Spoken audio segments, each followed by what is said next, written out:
Good evening and welcome to Expose Domestic Violence. I'm Josh White. And I'm Cody. Tonight we have an exclusive special on the talk of the media, Tony Veitch. We have a panel in to talk their opinions of the case about Tony Veitch. We have Alison O'Doherty in from Women's Refuge, or more commonly known as Wives with Strifes. And Pastor Bruce Oliver here on behalf of the Destiny Church. Now, to any of our viewers out there, if you have any opinions on tonight's show, please email them during the show to this address. We'll be reading some out later. And now we have an interview from an anonymous girlfriend basher that we interviewed the other day. Now, first question, why? Why did you do what you did? Well, it was all spur of the moment, really. Me and Kristen were just talking. Kirsten were just talking on the bed and having arguments, and yeah, it all just led to another. Really, we couldn't get what we wanted to say, agreeing with each other, and everything. Actually, it was all just a flash, really, and then I cracked, and what can I say? I'm very regretful of what happened when I did crack, and I don't think I'll ever forgive myself for it, but it happened, and really there's no excuse for what I did. So what exactly provoked it? Was it built up over time or a sudden thing?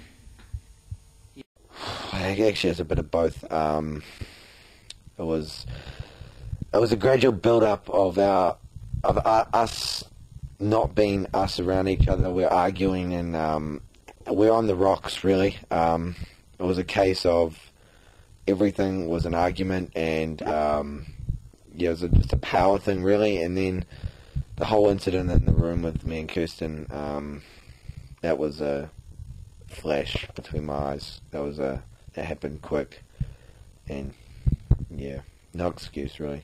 So, you haven't committed suicide, you've attempted to. How close did you come in these attempts? Pretty close, you know. It's about as close as you can get, really. And you can't really know what it's like. It's indescribable. You can't relate to what I was going through until you've actually been in my state of mind. It's not something I can compare to.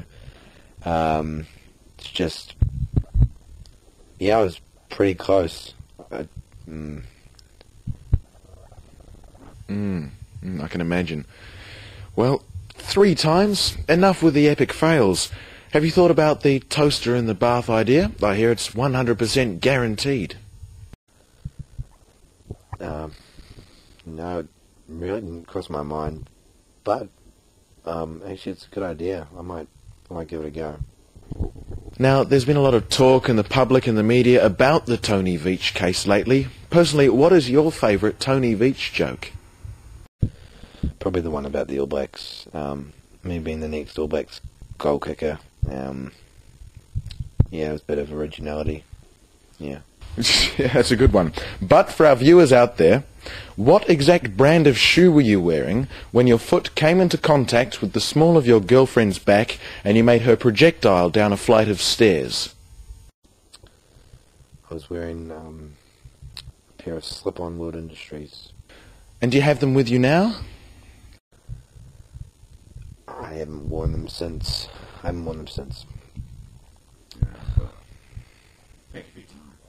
Thank you. Well, Josh, what a tragic interview that was. Really shows a man crumbling to his foundations. Indeed, Cody. In fact, but I believe he is truly remorseful. Yes, yeah, there was a hint there of very remorseful and very regrettable man. But anyway, we'll move on to our first guest. About what they thought. Yeah, Alison. So first question for you, Alison, on this interview. Do you think what this man has done is right? No. No man should ever lay his hands on a woman.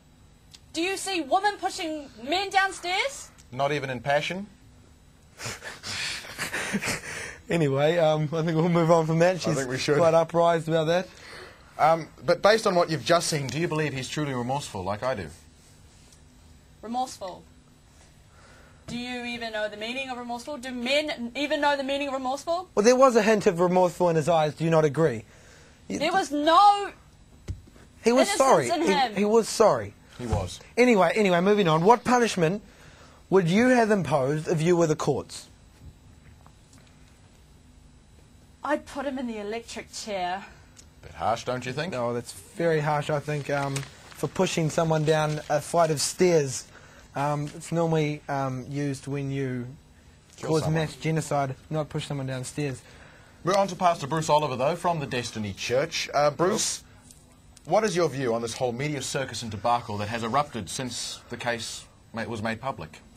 Well, I do believe that the media itself had applied too much pressure to him. But as long as a man is making money, I do believe that it is okay. Very narrow-minded views there, Bruce. Well, it is the view of the Destiny Church. Have you ever treated a woman in this way, Pastor? Have I ever treated a woman in this way? Only at anti-gay riots. It's not very correct, but anyway, what is your church's opinion on smashing wives or other women? I have no comment. What do you mean by that? I'm not obliged to speak for the church itself. I could only speak for myself. Okay, Bruce, that's enough from you, thank you. Anyway, now we will go on to the next interview with Jono. A psychology expert, indeed. Yes, now this is an interview I had with Jono the other day, and we went inside what it would be like for Mr. Tony Veitch and his struggle through this. So, yeah, let's take a look. Roll the interview. Hello, and I'm here now with Jono. He is a student.